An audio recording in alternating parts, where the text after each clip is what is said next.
बचपन का ज़माना था जिसमें खुशियों का खजाना था।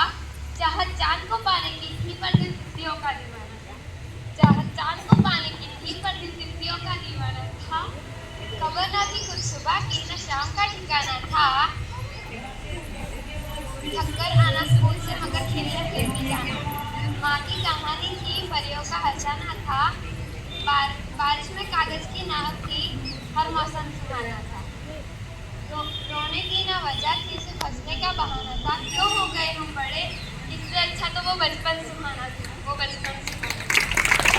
नमस्कार, અહીં ઉપસ્થિત સૌનું સ્વાગત કરું છું। માનનીય મુખ્ય અતિથિ, શિક્ષકગણ, આદરણીય આચાર્યશ્રી અને મારા વાલા મિત્રો, આપણે જાણીએ છીએ આજનો દિવસ અમારી વિદાયનો દિવસ છે।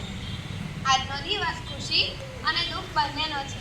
ખુશીનો એટલા માટે કે અમે અમારા ઉજ્જવળ ભવિષ્ય તરફ આગળ વધી રહ્યા છીએ, અને દુઃખનો એટલા માટે કારણ કે અમે આપણે સાથે ભણ્યા, મોટા થયા, જ્યાં સારા શિક્ષકો અને મિત્રો મળે એવી શાળાને આપણે છોડીને જઈ રહ્યા છીએ। આજે આ શાળાને અલવિદા કહેવાનો સમય આવી ગયો છે।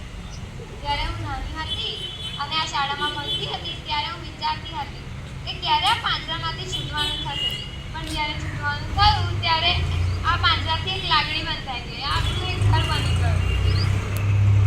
અને આ શાળાને અલવિદા કહેતા ઘણું દુઃખ થાય છે। અને આ એક વાત છે कि स्कूल का फर्स्ट दिन हमें याद हो या ना हो, मगर लास्ट दिन हमेशा याद रहेगा। वो फेयरवेल पार्टी, कुछ दोस्त और साथी, वो उदास सा दिल और बहुत सारी मस्ती। वो टीचर्स बहुत याद आएंगे जो हमेशा डांटते थे, कुछ ऐसे भी थे जो अपने बच्चों की तरह हमें मानते थे। स्कूल की बिल्डिंग वो जब भी दिखेगी वो यादों की फ्लैशबैक हमारे सामने होगी। वो प्लेग्राउंड जहाँ हमने बहुत इंजॉय किया वो अक्सर दिन दोपहर को याद आएगा। स्कूल तो बस एक नाम था, वो तो हमारे लिए दूसरे घर जैसा था। कभी स्कूल आकर ये लगा ही नहीं कि हम घर से कहीं दूर आए हों। મને મારા સ્કૂલનો એ પહેલો દિવસ યાદ છે, જે દિવસે હું સ્કૂલમાં આવી હતી। એ દિવસે બધા જ રડતા હતા, હું બધાને જોઈને પણ હું પણ રડવા લાગી। પણ ધીમે ધીમે ટાઈમ જતાં રડવાનું બંધ કરી દીધું અને મસ્તી કરવાનું ચાલુ કર્યું। અમે ફર્સ્ટ ક્લાસમાં ખૂબ મસ્તી કરી અને અમારા ક્લાસ ટીચરને હેરાન કર્યા। અમે પહેલા ડ્રોઈંગ કરતા અને દળમાં મસ્તી કરતા, ત્યારે અમને કોઈ નહોતું કહેતું કે મસ્તી ના કરશો, અને ક્લાસ ટીચર પણ એવા મળ્યા હતા કે જે મસ્તી કરાવતા હતા। અમે એમના ચપ્પલ પહેરીને દોડાદોડી કરતા હતા, એમના ખોળામાં બેસી ભણતા હતા, એમના ખોળામાં માથું મૂકી સૂઈ જતા હતા। એ ટીચર મને હજુ પણ યાદ આવે છે। પ્રાર્થના સંમેલનમાં ચક્કા અને ચક્કીની વાર્તા કહેતા, બાળગીતો ગાતા અને કેટલાય બાળગીતો અને વાર્તાઓ કહેતા। સવારમાં સ્કૂલમાં આવતાથી રમવાનું ચાલુ કરી દેતા, અને પછી ક્લાસમાં ગયા પછી પણ એ વિચારતા કે ક્યારે રિસેસ પડે અને રમીએ। રમતો ઘણી બધી રમતા, અને એમાં પણ કંટાળો આવે તો કેટલી રમતો જાતે બનાવતા। એ પહેલાં કેટલી મજા આવતી હતી।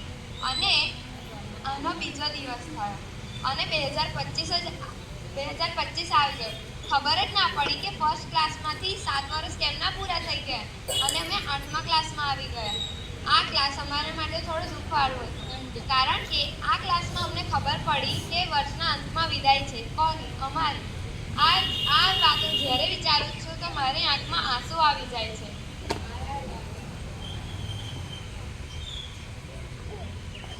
આ ક્લાસમાં અમે ઝઘડાની સાથે સાથે મસ્તી પણ કરતા હતા, અમે ભેગા થઈને રમતા હતા। ચલો તમને સ્કૂલની એક યાદ કહું। रोज स्कूल आते, नए दोस्त बनाते, टीचर से डांट खाते। पता ही नहीं चला कि कब वो स्कूल से ज़्यादा हमारा घर बन गया। हमारी ज़िंदगी का एक प्यारा सा हिस्सा बन हमसे जुड़ गया, मगर अब ये हिस्सा एक किस्सा बनने जा रहा था, क्योंकि अब हमारे स्कूल का आखिरी दिन जो आ गया था। पता है बहुत मुश्किल होता है अपने घर को छोड़ पाना, अपने सालों से जो यादें बनाई है उसे भूल पाना, उसे भूलकर आगे बढ़ जाना। मैं जानती हूँ कि मुझे ये स्कूल छोड़कर दूसरी स्कूल में जाना ही पड़ेगा, फिर भी मैं आपसे ये कहना चाहूँगी कि मुझे फिर से स्कूल में रख लो, मुझे फिर से स्कूल की स्टूडेंट बना लो। मैं यहाँ से नहीं जाना चाहती। मुझे ये लगता नहीं है कि मुझे ऐसे स्कूल, ऐसे टीचर्स, ऐसे दोस्त कभी मिल पाएंगे। અને આજે હું મારી સુંદર સ્કૂલને અલવિદા કહું છું. Bye bye.